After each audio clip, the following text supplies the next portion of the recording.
আজ আমরা যাচ্ছি তারাপীঠে মায়ের কাছে। তিনজনে মিলে বেরিয়ে পড়েছি। অনেক দিন ধরেই যাব যাব ভাবছিলাম, কিন্তু সময় হচ্ছিল না। অতনুর যেহেতু দুদিন ছুটি ছিল, তাই ওই ছুটিতেই আমরা চলে গেলাম তারাপীঠ। তো তার জন্যই চিন্তা হচ্ছিল যে এই গরমেও কী করবে, কিন্তু সত্যি কথা বলতে ওর একটু প্রবলেমই হয়নি। তো দেখো এখানে কত মজা করতে করতে যাচ্ছে। এখন যাচ্ছি আমরা হাওড়া স্টেশন।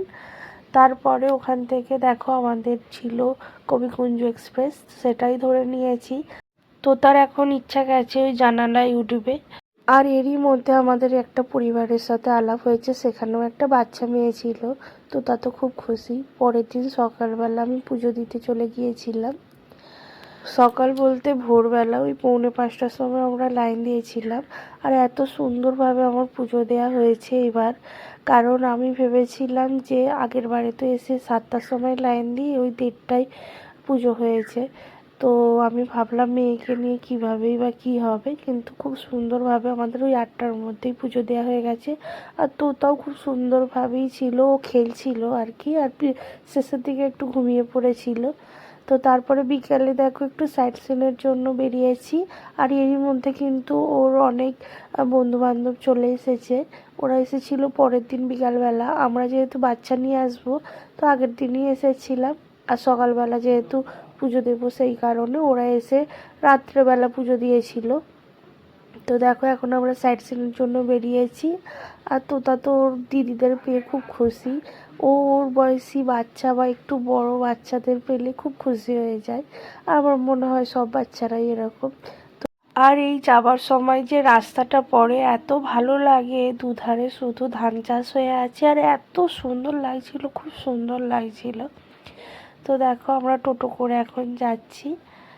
আর যেতে যেতে পৌঁছেও গেছি প্রথম যে মন্দিরটা পড়ে, এটা হচ্ছে জগন্নাথ দেবের একটা মন্দির। বললাম না তোমাদের যে তোতার জন্য আমাদের কোনো অসুবিধাই হয়নি। অনেক ভয় লাগছিল যে এই গরমেও কী করবে।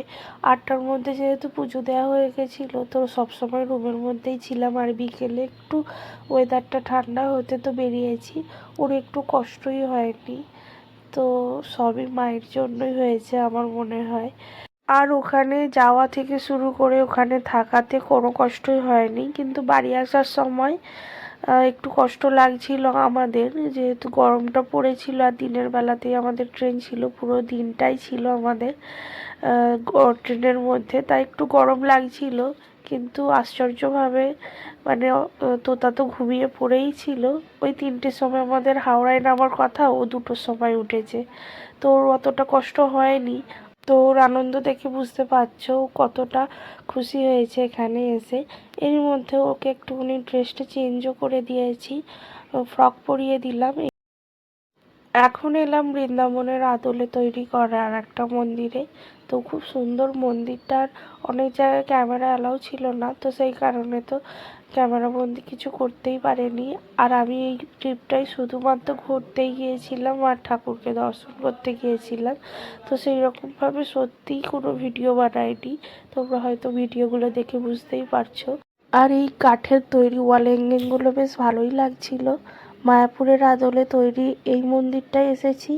এই মন্দিরটা তো ভীষণ সুন্দর ছিল। এখানে দই সিঙ্গারা এসব পাওয়া যাচ্ছিল, একটু খেলাম সবাই মিলে। এরপর ওরা গেল পুজো দিতে, তার আমরা আরতি দেখে রুমে এলাম। বাচ্চাদের কাণ্ড দেখো।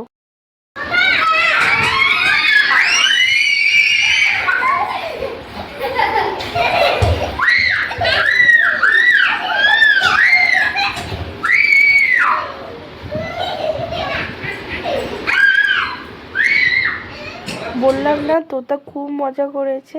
রাত্রে আমাদের খাবারে ছিল দেখো চিকেন আর রুটি। চিকেনটা কিনে দেওয়া